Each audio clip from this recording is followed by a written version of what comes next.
মানুষ উপাসনালয়ে কেউ যায় না, শুধুমাত্র মসজিদ গুলা জিন্দা আছে এখনো পর্যন্ত এবং জিন্দা থাকবে। যতদিন পর্যন্ত বাংলাদেশে মাজার এবং খানেকা থাকবে, এই তাসির গুলা মসজিদের মধ্যে যাবে। আমাদের নতুন প্রজন্মের ছেলেরা বলে খানেকা কি, আপনি জানেন খানেকা কি? কথা বললে তো আবার আরেক জায়গায় চলে যাবে। এই এলাকার মধ্যে কোনো মুসলমান নাই, আল্লাহর ওলি বুজুর্গ এসেছেন দিন প্রচারের জন্য। আমি আপনি আমার এলাকা ছেড়ে যাব না। এই বুজুর্গানে দিনগুলা নিজের দেশ, সমাজ, পরিবার, পরিজন ত্যাগ করে দিক বিদিক ছুটাছুটি করেছে আমার নবীর নূর বন্টনের জন্য। আমার নবীর নূর বন্টনের জন্য আসছে গ্রামের মধ্যে, কাউকে চিনে না, সব তো বেদিন, কিন্তু তাদের চেহারার মধ্যে খাস নূর, ব্যক্তিত্বের মধ্যে ওয়েট, গাম্ভীর্যতা, চেহারার অ্যাট্রাকশন। যেখানে যায় মানুষ শুধু শুধু পিছনে যায়। কিরে ভাই, ওনার পিছনে পিছনে যাচ্ছেন কেন? বুঝি না, কেমন যেন লাগে, একটু ভালো ভালো লাগে, পিছন থেকে যেতে ইচ্ছে করে না। আমার নবী বলেছেন না, তাদের চেহারা দেখলে আল্লাহ নজরে আসবে, তাদের আমল দেখলে তুমি মনে করবা তুমি ভিন দেশের মধ্যে আছো, দুনিয়া আরেকটা, দুনিয়া আরেকটা। তারা জবান দিয়ে যখন কথা বলবে, তাদের জবানের কথার মধ্যে তুমি হিকমতের সমুদ্র খুঁজে পাবে। মানুষ পিছনে পিছনে যাবে, পিছনে পিছনে যাবে। একটা পর্যায়ে এমন আসবে, দোকান দেখলো, বসলো, দোকানি জিজ্ঞেস করতেছে, হুজুর কোত্থেকে আসছেন? জি আমি অমুক গ্রাম থেকে। হুজুরের সাথে কথা বলা বলি চলছে, কথা বলা বলি চলছে। দেখেছে ভদ্র মানুষ, একটু চা দিয়েছে, খেয়েছে চা। দোকানি খালি মাথায় হাত দেয়। আমি এমনিতে মূল ঘটনাটা আপনারা বুঝার মতো করে বলছি, আবার আপনারা মনে করিয়েন আমি এমনিতে একটা গল্প করে চলে যাচ্ছি, সেরকম না। মূল ঘটনাটা আমি আপনারা বুঝার মতো করে বলছি, শুধু এতটুকু। মাথায় হাত দিচ্ছে। মাথায় হাত দিচ্ছেন কেন? হুজুর আমার একটা মাথা ব্যথা আছে, এত ওষুধ, এত যায় না হুজুর, একটু আসেন তো দেখি। কোথায় মাথা? হুজুর এখানে। আল্লাহু আকবার। দোকানের মধ্যে গিয়ে কি মাথা ব্যথা তো নাই দেখি। হুজুর এটা কি হইল? মাথা ব্যথা, এতদিনের মাথা ব্যথা হঠাৎ করে কেমনে চলে গেল?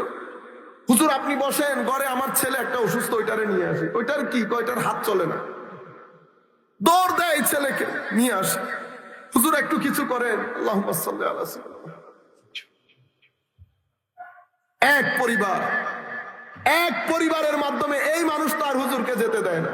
হুজুর আপনি আমার বাসায় থাকবেন। ওনার তো একটা আশ্রয় দরকার, বাজার তো আল্লাহ বসাবেন। একদিন দুই দিন যেতে পারে নাই, পানি পড়া পুরো এলাকার মধ্যে ছড়িয়ে পড়েছে। অমুক গ্রাম থেকে কোন মানুষ এসেছে, যাকেই ধরে ঠিক হয়ে যায়, যাকেই ধরে ঠিক হয়ে যায়। মানুষ থাকা শুরু করেছে। জোহরের ওয়াক্ত যখন হয়েছে, আমাকে পানি দিতে হবে। হুজুর পানি কেন? একটু উজু করব। অজু করেছেন, হুজুর নামাজে দাঁড়িয়েছেন, ওরা তো নামাজ জানে না। উমা হুজুর একবার দাঁড়ায়, রুকুতে যায়, কিন্তু নামাজ যখন পড়ছে খাস স্থিরতা, গাম্ভীর্য, সুখ, আরাম, সুকুন, ইতমিনানে কলব, এটা তাদেরকে অ্যাট্রাক্ট করেছে। করতে করতে করতে বছর যাইতে পারে নাই, পুরা গ্রাম মুসলমান হয়ে গেছে। আল্লাহ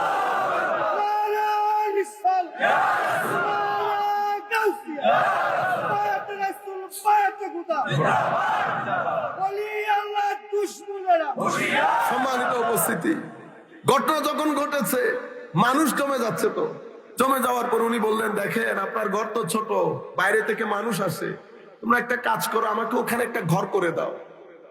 হুজুর কেন? আমিও থাকলাম, মানুষকে কিছু শিক্ষা দিলাম, দূর দূরান্ত থেকে যারা আসে তারাও একটু থাকলো। ঘর করে দিয়েছে। ওই যে ঘরটা করে দিয়েছে ওইটাকে খানেকা বলে। ওইটাই হচ্ছে তালিমের প্রথম সেন্টার। যখন ভরপুর মুসলমান হওয়া শুরু করেছে, তখন বলেছে আমার এখন একটা মসজিদ দরকার, জুমা জামাত করতে হবে। আগে খানেকা করেছে আউলিয়ায়ে কেরাম, অতঃপর আপনার এলাকার মধ্যে মসজিদ বাস্তবায়িত হয়েছে। মুসলমানই যদি না থাকে, মসজিদ দিয়ে কি করবে? আউলিয়ায়ে কেরাম জমিন তৈরি করেছে, সেই জমিনের মধ্যে বীজ বপন করার জন্য জমিনকে চাষ দিতে দিতে পানি ডালতে ডালতে জমিন তৈরি করেছে। আর একবিংশ শতাব্দীতে আপনি এসে বলছেন খানেকার দরকার কি? আপনি জানেন না আপনার বাবা ইন্ডাস্ট্রি কিভাবে করেছে? আপনার বাবা আরেকজনের ঘরে চাকরি করে করে মাথার গাম পায়ে ফেলেছে ইন্ডাস্ট্রি করার জন্য। আপনি দুনিয়াতে এসে প্রাডো গাড়িতে বসেছেন, আপনার বাবা প্রাডো গাড়িতে ছিলেন না, উনি রিক্সাতে চড়তেন, মাইলের পর মাইল হেঁটে যেতেন। বিল গেটস বলেন নাই আমার বাবা উকিল, সেই জন্য আমি 5 টাকা খরচ করতে খবর হয়। আমার ছেলের বাবা বিশ্বের অন্যতম ধনী, তার তো টাকা খরচ করতে কোনো খবর হয় না। আমাদেরও ঘটনা ঘটেছে সেরকম। বিংশ শতাব্দীতে এসে পুরানো ঘটনা সব ভুলে গেছি। আউলিয়া ইকরাম কিভাবে অত্র এলাকার মধ্যে দিন প্রচার করেছে, কেন খানেকা করেছে, খানেকার পরে মসজিদ কিভাবে অস্তিত্বের মধ্যে এসেছে। জুমা জামাত করতে হবে, মুসলমানের সংখ্যা বেড়ে যাচ্ছে, কয়েকবার একটা মসজিদ করা দরকার। কেন? এখন তো আমরা পাঞ্জেগানা নামাজ সহ জুমার নামাজও পড়তে হবে। হুজুর জুমার নামাজ কি? কয়টা আমাদের সাপ্তাহিক নামাজ, সবাই মিলে একসাথে হয়ে পড়বো। এই হচ্ছে আমাদের আউলিয়া ইকরামের ইতিহাস। সম্মানিত উপস্থিতি, যেখান থেকে শুরু করেছিলাম, যখন পৃথিবী দেখলো যে একমাত্র দিন মানুষ হুমড়িকে সেই দিনের মধ্যে পড়ছে, আমেরিকা বলেন, ইংল্যান্ড বলেন, ডিপ্রেশনের জন্য, হতাশার জন্য মিলিয়ন মিলিয়ন পাউন্ড বছরে খরচ করে তাদের ছেলেরা দিন বদিন আত্মহত্যার দিকে চলে যাচ্ছে। সমাজ ক্রাইম রেট কমানো যাচ্ছে না, ডিভোর্স রেট কমানো যাচ্ছে না, পারিবারিক ভাঙন কমানো যাচ্ছে না। কেন? শুধুমাত্র আপনারা ধর্ম দিন ছেড়ে দেওয়ার কারণে। এখন মানুষ যখন ইসলামের মধ্যে আসছে, তো কিছু না কিছু করতে হবে না। কিরকম করতে হবে?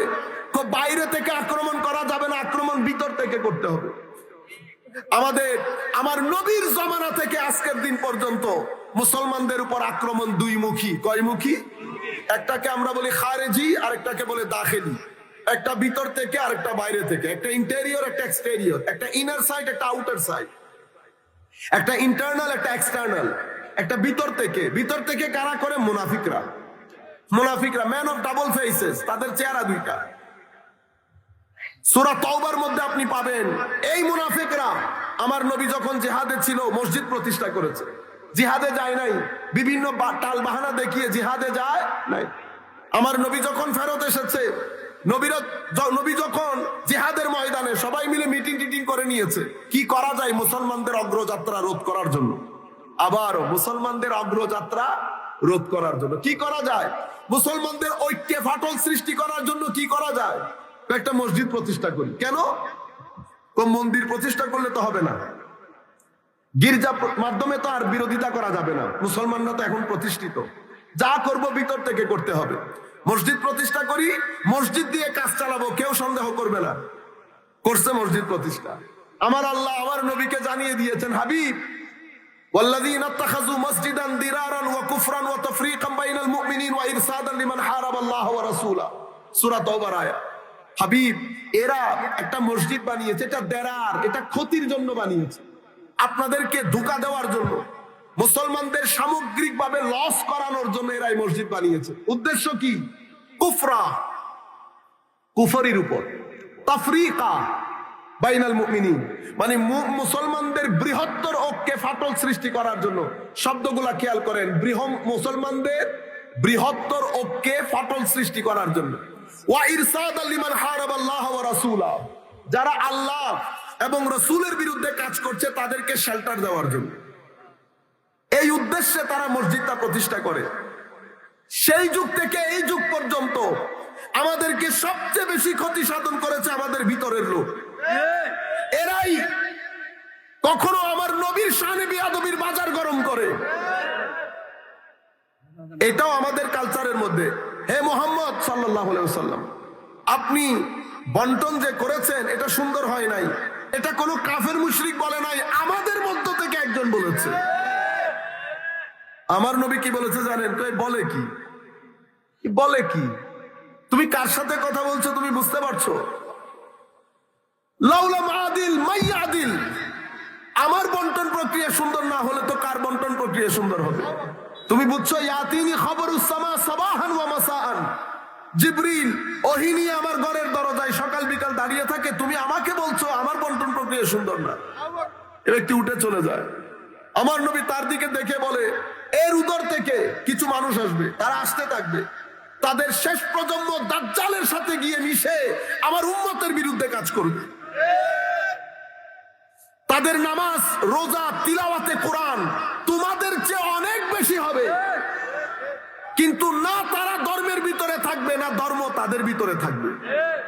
আপনি কিছু, আমি যে কথাগুলো বলছি কিছু করতে হচ্ছে না। কালকে বুখারী শরীফ লিখবেন, আসবে, সেখানে লিখবেন, আরবিতে তো লিখতে পারবেন না, আরবিতে লিখলে কিতাবুল খাওয়ারিজ, আর যদি ইংরেজিতে লেখেন লিখবেন বুক অফ খারিজাইট, বুকস অফ খারিজাইট।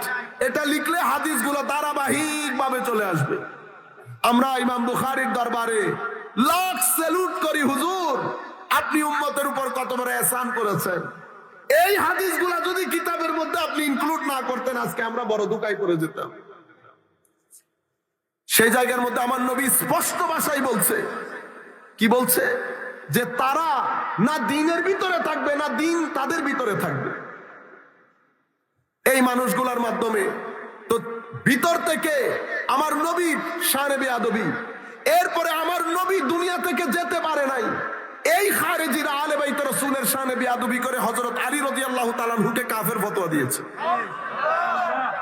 আবার এদের মাধ্যমে আমার ভাইরা চিন্তা করতে পারবেন, তাদের রিয়াকশন স্বরূপ আবার আমাদের কিছু ভাই সাহাবায়ে কেরামকে গালিগালাজ করা শুরু করে। আমি এখনো কিন্তু কাফের মুশরিকদের কথা বলছি না আপনাদেরকে, আমাদের গুলা।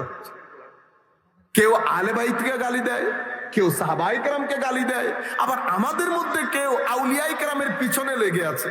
ও ভাই, যাদের মাধ্যমে কুল কায়নাতের মধ্যে দ্বীন প্রতিষ্ঠিত হয়েছে। এটা হযরত খাজা মঈনুদ্দিনের মাস না? আমার ভাইয়েরা কি বলে, খাজা বাবা কি কি কি বলে না? ও ভাই, পলিটিক্স করতেছেন আজকে কয়দিন? আমরা যদি 50 বছরও ধরি, সমগ্র বাংলাদেশের মুসলমান মিলে আমরা কয়জন মুসলমান করেছি? নাম কি উনার জানেন? মুঈনুদ্দিন, दीन को मदद करने वाला।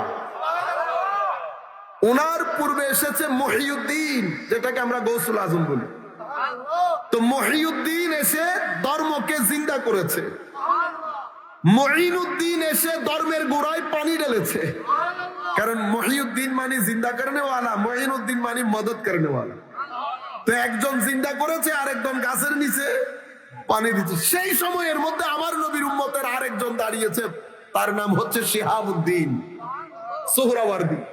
শিহাবউদ্দিন, শিহাব নক্ষত্র।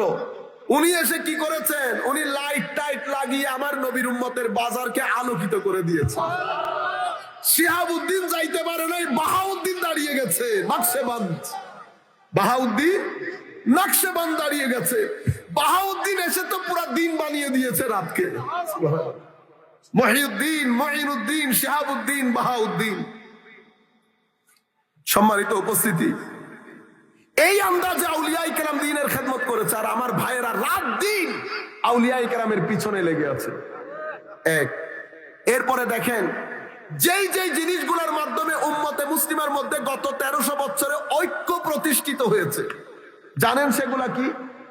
ঈমানের ক্ষেত্রে কুল কায়নাতের সমগ্র মুসলমান 90 ভাগেরও বেশি আহলুস সুন্নাহ ওয়াল জামার আকীদার উপর প্রতিষ্ঠিত হয়ে ঐক্যমত প্রতিষ্ঠিত হয়েছে। কিসের উপর? আহলুস সুন্নাতে ওয়াল জামা। আকীদার ক্ষেত্রে, আমলের ক্ষেত্রে কুল কায়নাতের মুসলমান 95 ভাগেরও বেশি মাযহাবের অনুকরণ অনুসরণের উপর একমত পোষণ করেছে।